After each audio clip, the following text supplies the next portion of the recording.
बिस्मिल्लाहिर्रहमानिर्रहीम। अस्सलाम वालेकुम।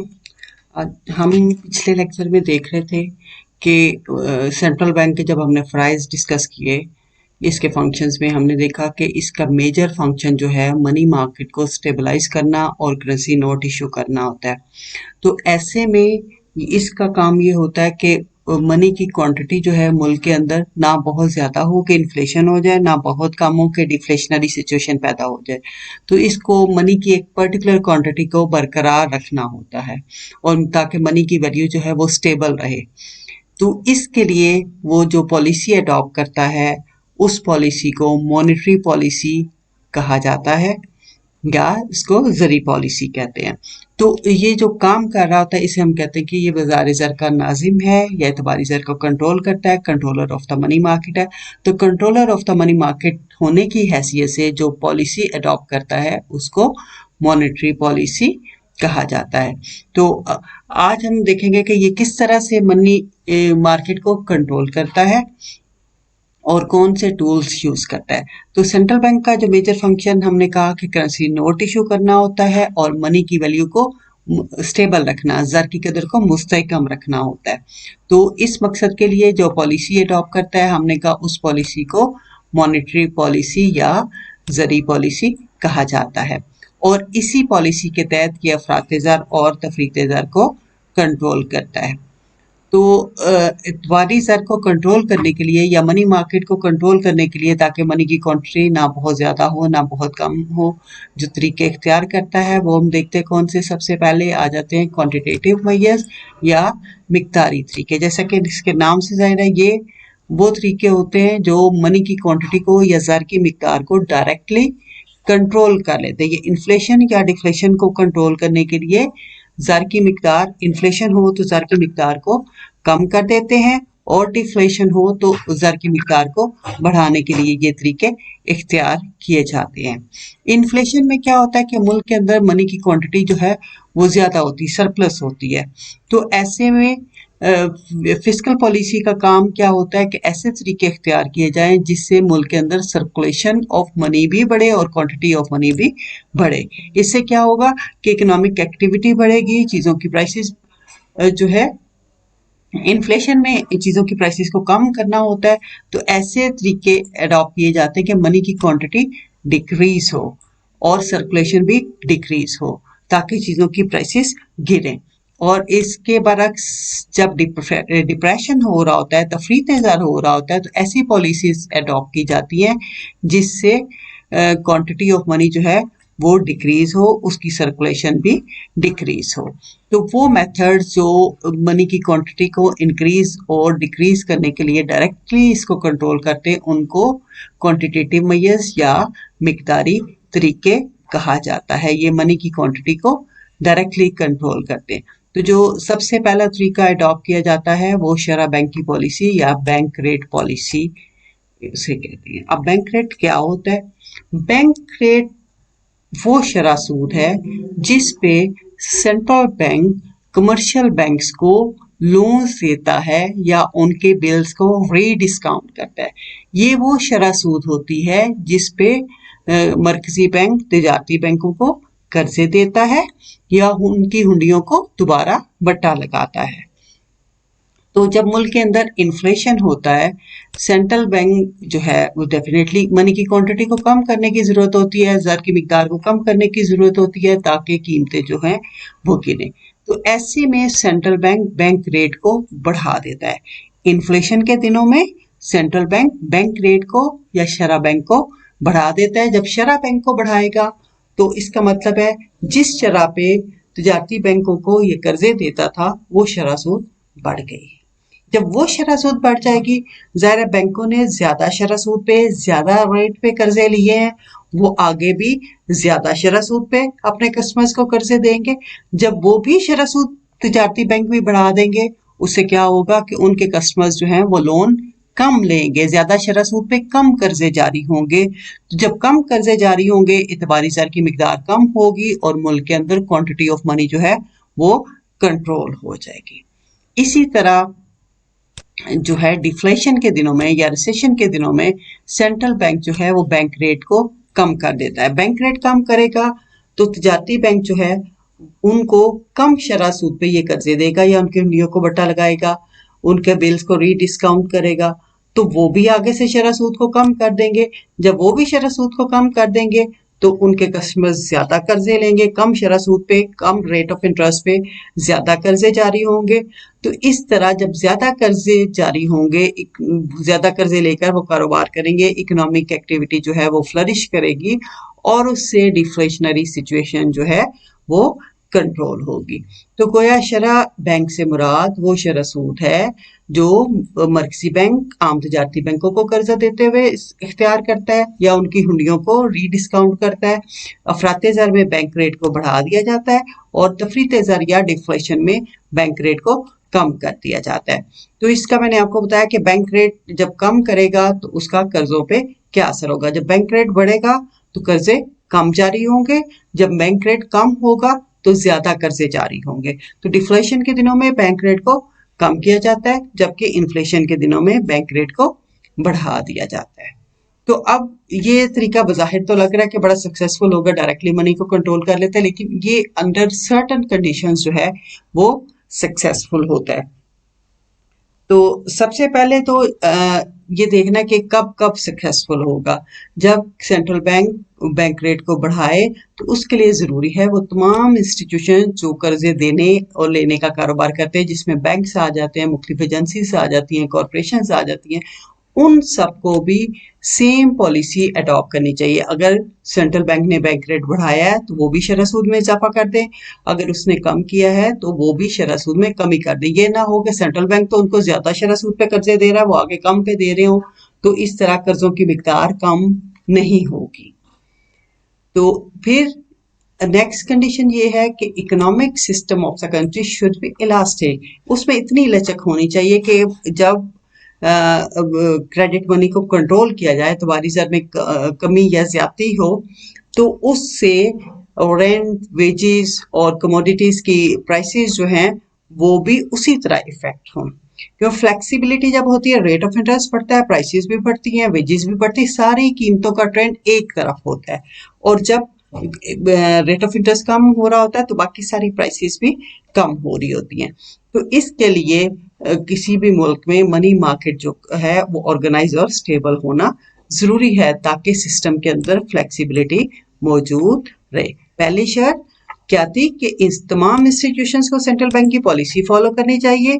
फिर इकोनॉमिक सिस्टम में फ्लेक्सिबिलिटी होनी चाहिए ताकि वेजेस, रेंट और प्राइसेस ऑफ कमोडिटीज जो हैं वो उसी डायरेक्शन में मूव करें जिस डायरेक्शन में रेट ऑफ इंटरेस्ट ने मूव किया है। फिर इस पॉलिसी के लिए ये भी जरूरी है। अच्छा, ये जब मुख्तलिफ कंट्रीज में गोल्ड स्टैंडर्ड था तो फिर इस बैंक रेट पॉलिसी पे अमल करना जो है ना बड़ा आसान था, क्योंकि जब कोई कंट्री रेट ऑफ इंटरेस्ट बढ़ाता, ज्यादा शरह सूद ऑफर करता, तो बाकी मुल्कों से लोग उस कंट्री में सरमायाकारी करने की तरफ राग़िब होते, तो इंटरनेशनल इन्वेस्टमेंट जो है उस मुल्क की तरफ मुंतकिल होना शुरू हो जाती। इस तरह जब इंटरनेशनल ट्रांजैक्शन होती तो वो गोल्ड जो है उस कंट्री की तरफ आना शुरू हो जाता, गोल्ड का इनफ्लो, सोना जो है इनफ्लो होना शुरू हो जाता, तो उस कंट्री के सोने के ज़खायर में इजाफा हो जाता।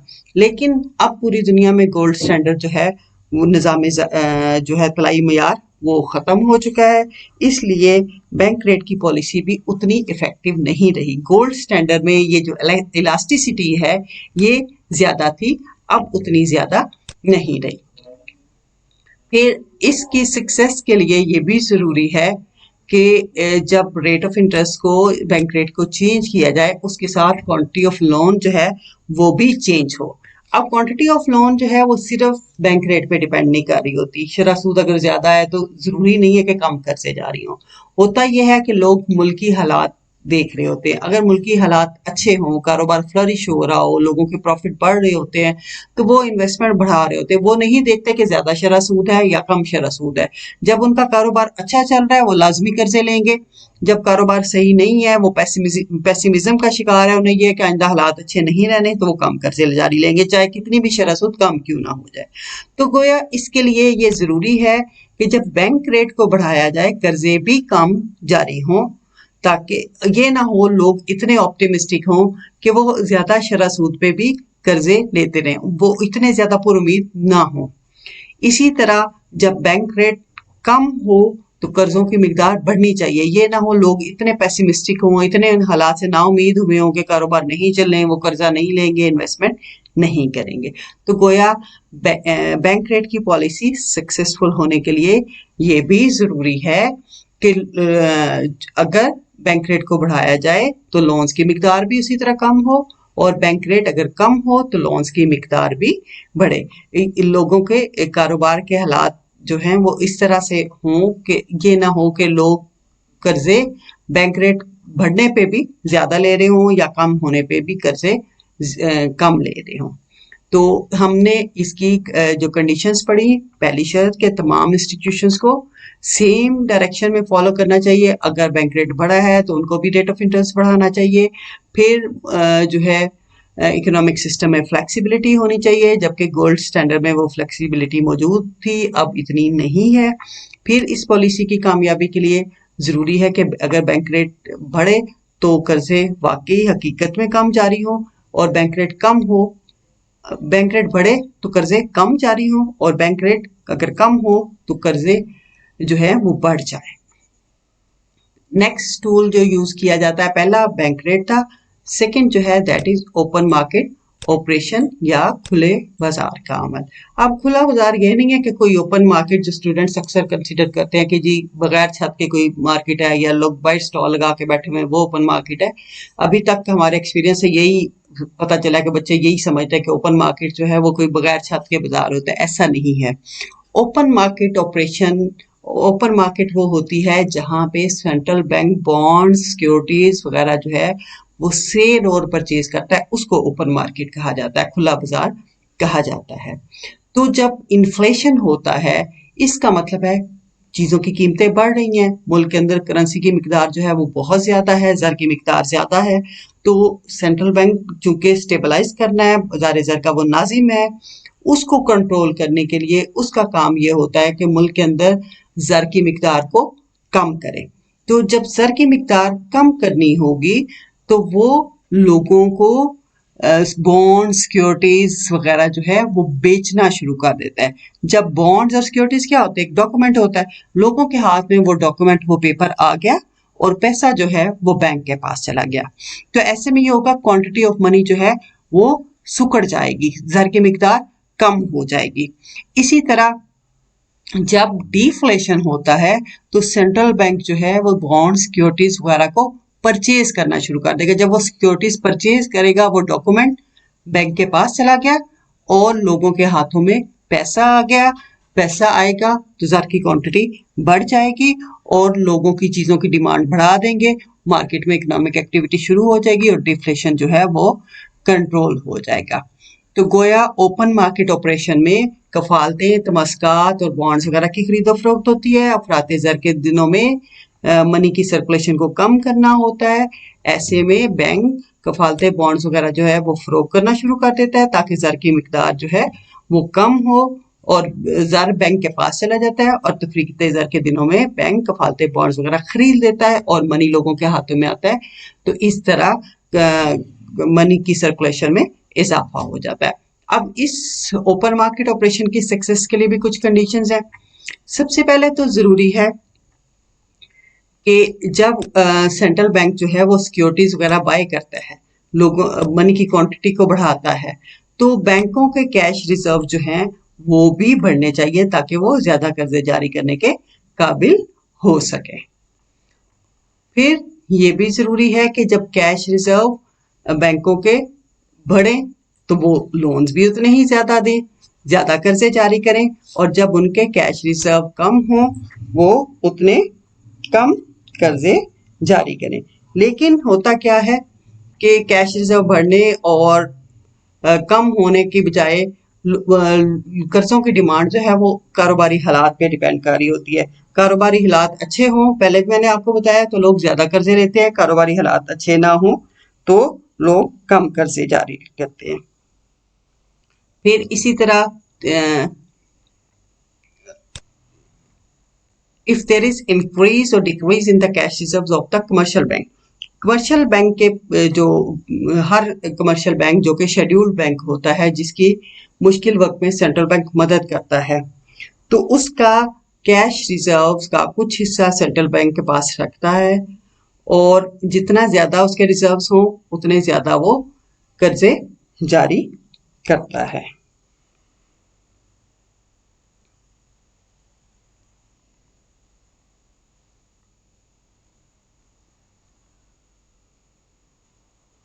तो जब कैश रिजर्व बढ़े तो वो कर्जे ज्यादा जारी करे, और कैश रिजर्व कम हो तो कम कर्जे जारी करे, और लोन उसी हिसाब से डिक्रीज और इंक्रीज होना चाहिए। फिर अगली कंडीशन ये कि there must be no change in the velocity of circulation of credit money.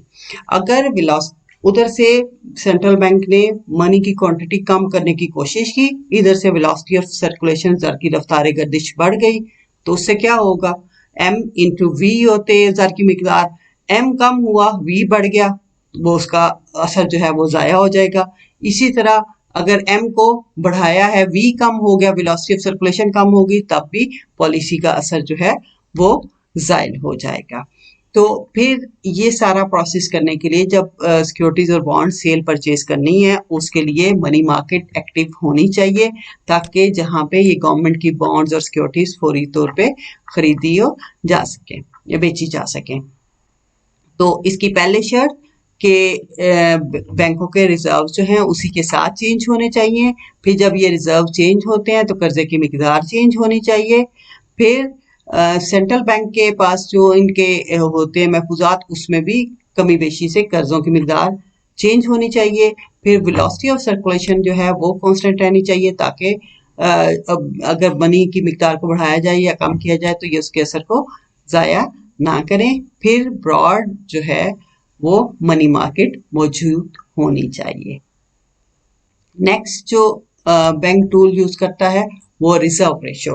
हम अभी तक डिस्कस करते आए हैं, बार बार जिक्र हुआ है कि कुछ बैंक जो हैं वो शेड्यूल्ड बैंक जो होते हैं, कमर्शियल बैंक जो कि शेड्यूल्ड बैंक होते हैं, जो सेंट्रल बैंक की इजाजत से कायम होते हैं, वो अपने रिजर्व्स का कुछ हिस्सा जो है वो सेंट्रल बैंक के पास, मरकजी बैंक के पास रखते हैं, और उस रेशो को जो है वो रिजर्व रेशो कहा जाता है। और इसी की बेस पे सेंट्रल बैंक जब वो मुश्किल उनको पेश आती है, उनके पास मनी कम हो जाता है, तो वो सेंट्रल बैंक के पास लोन लेने जाते हैं या अपने बिल्स ऑफ एक्सचेंज को रीडिस्काउंट करवाते हैं, तो वो उसी की बेस पे करता है। तो इसको कैश रिजर्व रेशो कहा जाता है। फर्ज करें कि अगर ये रिजर्व रेशियो जो है वो 5% है, और बैंक के पास 100 मिलियन के डिपॉजिट्स आए हैं, 100 मिलियन की 100 करोड़ की जो है वो अमानतें आई हैं, तो इसका मतलब है कमर्शियल बैंक जो है वो 5 मिलियन जो है वो सेंट्रल बैंक के पास रखेंगे, और बाकी जो है 95 मिलियन वो आगे कर्जे दे देंगे। अब जो 5 मिलियन जो है वो रिजर्व रेशो है, 95 उनके पास बच जाएगा जो कि वो कर्जे जारी करेंगे। तो इन्फ्लेशन के दिनों में ये रिजर्व रेशो बढ़ा दी जाती है, सपोज 5 से 6% कर दी जाती है, या 5 से 10% कर दी जाती है। पहले बैंकों के पास 95 मिलियन रुपीस बचते थे, जब उनके पास 100 मिलियन की डिपॉजिट्स आते थे, 5 मिलियन पे 95 बचते थे। अब अगर ये रेशो 5 से 6 हो जाती है, तो बैंकों के पास अब जो है जो पैसे बचेंगे 6% या 6 मिलियन जो है वो सेंट्रल बैंक के पास रखेंगे, जबकि उनके पास 94 मिलियन रह जाएंगे। पहले 95 मिलियन रहते थे 5% पे, तो इस तरह वो कम कर्जे जारी करने की उनके पास सलाहियत होगी। तो इन्फ्लेशन के दिनों में रिजर्व रेशो को बढ़ा दिया जाता है ताकि कर्जे कम जारी हों, और इसी तरह डिफ्लेशन के दिनों में इस रेशो को कम कर दिया जाता है ताकि बैंक ज्यादा कर्जे जारी कर सके। अब इस पॉलिसी जो कि रिजर्व रेशो की पॉलिसी, इसको भी कामयाब होने के लिए कुछ लिमिटेशंस हैं इसकी भी। अगर सेंट्रल बैंक ने तो रिजर्व रेशो बढ़ा दी, तो रिजर्व रेशो बढ़ाने से बैंकों की सलाहियत जो वो कर्जे जारी करने की कम होनी चाहिए। लेकिन अगर बैंकों के पास अपने ही कैश बहुत सारा पड़ा हुआ है, उनके पास फालतू कैश उन्होंने ज्यादा रखा हुआ है, कैश रिजर्व्स, तो उनको फर्क नहीं पड़ता, चाहे सेंट्रल बैंक रिजर्व रेशो बढ़ा दे, उनके पास इतना पैसा है कि वो लोगों को कर्जे दे सकेंगे। तो इस तरह वो कर्जे जारी करते रहते हैं और बैंक की पॉलिसी का, सेंट्रल बैंक की जो रिजर्व रेशियो बढ़ाने की पॉलिसी है वो कामयाब नहीं होती। तो इसके लिए जरूरी है कि कमर्शियल बैंक के डिपॉजिट्स भी उसी हिसाब से चेंज हों, उनके पास एक्स्ट्रा रिजर्व्स ना मौजूद हों। फिर कमर्शियल बैंक्स के जिनका अकाउंट होता है सेंट्रल बैंक के पास, जिसकी बेस पे वो इनकी मदद करता है, उस तक बैंकों की असेस जो है वो बड़ी आसान होती है, उनको कर्जा वहां से आसानी से मिल जाता है। तो वो कर्जा लेके उनको फर्क नहीं पड़ता कि बैंक ने रिजर्व रेशियो बढ़ा दी, वो उन्हें पता है सेंट्रल बैंक हमारी मदद करेगा, तो वो उससे कर्जा लेके जो है उसको यूज करते हैं। फिर हुकूमतें जो हैं अमूमन वो भी सेंट्रल बैंक से कर्जा ले रही होती हैं। तो जब वो कर्जा ले रही होती है हुकूमतों का, सेंट्रल बैंक के थ्रू ही सारे कर्जे लेती हैं, और हुकूमत जो है अपने कर्जे लेने के लिए, पब्लिक लोन्स लेने के लिए, पब्लिक डेट हासिल करने के लिए जो है वो इंटरेस्ट रेट को अमूमन कम रखा जाता है। तो कम इंटरेस्ट रेट पे बैंक जो हैं वो लोन्स देने के लिए तैयार नहीं होते। जब वो लोन्स नहीं देते, उनके पास एक्स्ट्रा रिजर्व्स पड़े होते हैं, तो वो काफी रकम नकद सूरत में मौजूद होती है। हमें कहा उनके पास रिजर्व ज्यादा मौजूद हो तो वो कर्जे ज्यादा जारी करते रहेंगे। तो इसका ये है कि बैंकों के पास ज्यादा रिजर्व जो है वो नहीं होने चाहिए, वरना वो चाहे उधर से रिजर्व रेशियो बढ़ी हो वो ज्यादा कर्जे जारी करेंगे। फिर उनकी एसेस टू द जो उनके रिजर्व सेंट्रल बैंक के पास होते हैं बड़ी इजी होती, वहां से आसानी से लोन हासिल कर लेते हैं। फिर गवर्नमेंट जो है लोन हासिल करने के लिए शरह सूद को अमूमन कम रखती है ताकि उसे कम शरह सूद पे कर्जा लेना पड़े। तो ऐसे में बैंक आगे फिर लोगों को उतनी कम शरह सूद पे कर्जे देने को तैयार नहीं होते, तो उनके पास नकद रकूम काफी मिकदार में मौजूद रहती है, तो वो बैंक की पॉलिसी को जायल कर सकते हैं। फिर नेक्स्ट जो हमारा क्वांटिटेटिव मेजर्स में से क्रेडिट रैशनिंग आता है या राशन बंदी। राशन बंदी का मतलब होता है किसी भी चीज को लिमिट कर देना, कंट्रोल करना। जैसे राशन कार्ड इशू करके हर किसी को कंट्रोल कर लिया जाता है कि इससे ज्यादा आप नहीं ले सकते। तो इसी तरह बैंक जब क्रेडिट की रैशनिंग करता है सेंट्रल बैंक, तो वो जो है बैंकों को पाबंद करता है कि इससे ज्यादा कर्जे जारी नहीं करने, राशन कर देता है उनके कर्जों को, एक प्रिस्क्राइब लिमिट से ज्यादा कि उनको कर्जे जारी वो नहीं करेगा, ना ही उनके बिल्स को रीडिस्काउंट करेगा। इस सिचुएशन में बैंकों को लगता है कि हमें तो इससे ज्यादा सेंट्रल बैंक ने कर्जा नहीं देना, ना ही हमारे बिल्स रीडिस्काउंट करते हैं, तो वो कर्जे जारी करते हुए थोड़े मुहतात हो जाते हैं, ताकि जरूरत से ज्यादा कर्जा जारी कर दिया, उनके ग्राहक पैसे वापस लेने आ गए, तो सेंट्रल बैंक तो उस हद से ज्यादा उनको कर्जे नहीं देगा और वो मुश्किल में फंस जाएंगे, उनके ग्राहकों पे उनका एतमाद कम हो जाएगा। अपना एतमाद बहाल रखने के लिए वो फिर कर्जों को भी लिमिट कर देते हैं, कर्जों की मिकदार को सुकेड़ देते हैं। तो इस तरह कर्जों की मिकदार जो है वो कंट्रोल हो जाती है। तो ये राशन बंदी का मेथड जो है या क्रेडिट रैशनिंग का मेथड, ये ज्यादातर इन्फ्लेशन को कंट्रोल करने के लिए ही किया जाता है। रैशनिंग यानी उसको राशन कर दिया जाता है बैंकों के कर्जों को, इससे ज्यादा आपको कर्जे नहीं मिलने, इससे ज्यादा सेंट्रल बैंक कहता है इससे ज्यादा आपको कर्जा भी नहीं मिलना, और इस हद से ज्यादा जो है मैं आपके बिल्स को रीडिस्काउंट नहीं करूंगा। तो बैंक फिर खौफजदा हो जाते हैं कि हमें जो है पैसों की कमी का सामना ना हो, हम अपने जो ग्राहक हैं उनको वक्त पर पैसे मुहैया कर सकें, क्योंकि अगर उनके पास पैसे ना हुए, सेंट्रल बैंक से भी लोन ना मिले, तो वो मुश्किल में फंस जाएंगे। तो उस सूरत हाल से बचने के लिए वो फिर कर्जे कम जारी करेंगे, तो इन्फ्लेशन जो है मुल्क के अंदर वो कंट्रोल हो जाएगा। तो ये आज के थे क्वांटिटेटिव मेजर्स मॉनेटरी पॉलिसी के या बाजार नज़र के नाज़िम होने के हैसियत से जो पॉलिसी इख्तियार करता है। तो आज हमने सिर्फ क्वांटिटेटिव मेजर पढ़े हैं, क्वालिटेटिव मेजर जो हैं वो नेक्स्ट लेक्चर में करेंगे। तो आज के लिए इतना काफ़ी है। थैंक यू वेरी मच, बहुत शुक्रिया। अस्सलाम वालेकुम।